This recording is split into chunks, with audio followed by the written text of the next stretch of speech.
I've said repeatedly on this channel that I don't consider myself someone to be smart or exceptionally brilliant, but I'm almost disturbed by the, uh, the level of accuracy by which I can see certain things. So, 3 weeks ago, 4 weeks ago, during December of last year, there was a guy by the name of Brian Colfage, who was a veteran that was a supporter of Trump's border wall proposal and started a GoFundMe to pursue this endeavor. And it raised, at one point, $3 million a day. And I said at the time of it that you can't go and give your money to a random person who we know is not a member of the Trump administration. Um, and I, predicted that he might be scammer, someone with a background that can probably tell us more. I didn't say the background part, but I had a feeling that he was a con man. So this is an article by the Daily Beast. It's called "GoFundMe Border Wall Campaign Implodes, Turn to Chris Kobach and Sheriff Clark." I'm going to read a little bit of it, then we're going to get back into the story. A decorated veteran who raised more than 20 million to finance construction of a wall along the southern U.S. border has announced that he will instead use the money to finance a new nonprofit group that will build the wall itself, or at least a couple miles of it. Brian Colfage's crowdfunding campaign on the website GoFundMe went viral in December before news outlets uncovered previous instances in which the triple amputee veteran appeared to have pocketed funds and raised through similar, if far smaller, campaigns build his efforts to assist wounded warriors. So he previously had done these different campaigns saying, "Oh yeah, you're gonna help out people who've gone and served their country," and you saw that turn out. Now Colfage, a prolific operator of conspiracy theory Facebook pages, has recruited a team of prominent figures in President Donald Trump's orbit to run a new nonprofit outfit named We Fund the Wall to do some wall construction of its own.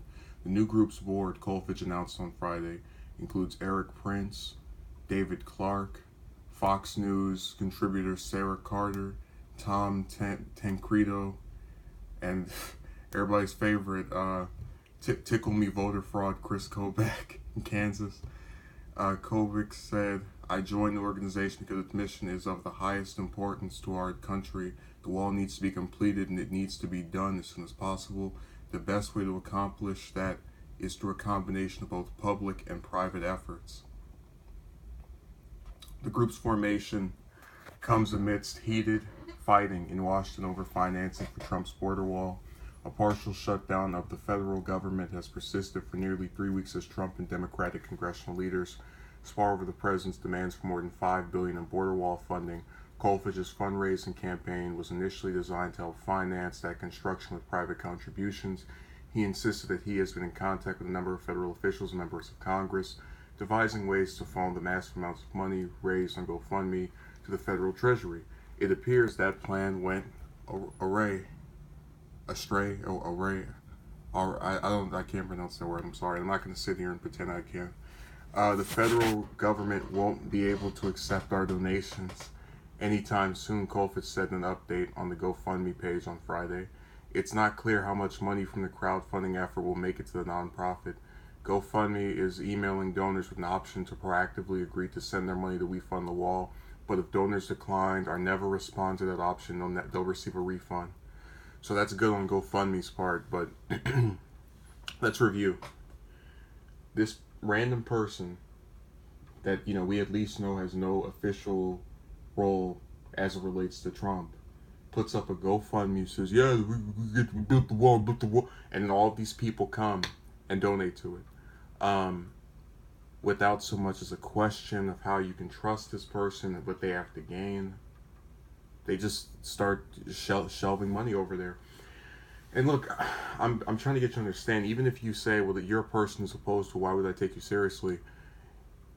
This should be the practice for anything. When I gave my example when this story first came out about, not trusting certain sources, let's pretend I was on GoFundMe and I put up a thing that says Bernie 2020, and I say, if you give me one, I don't know, 100 million, I will give it all to Senator Sanders in his second presidential campaign before he announces, let's make that our goal to get to that number.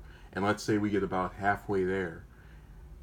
There's nothing for you to prove that I'm going to do that.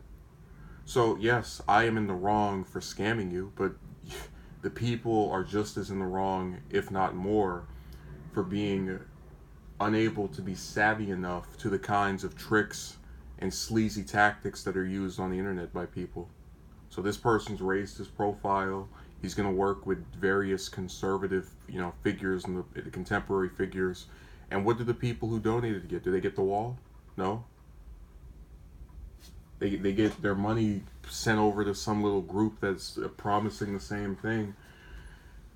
And they just don't realize if Trump or any of these people were really that serious about it, they would have done it when they had control of Congress for 2 years. But even, let's let him off the hook here. He's not the one at fault.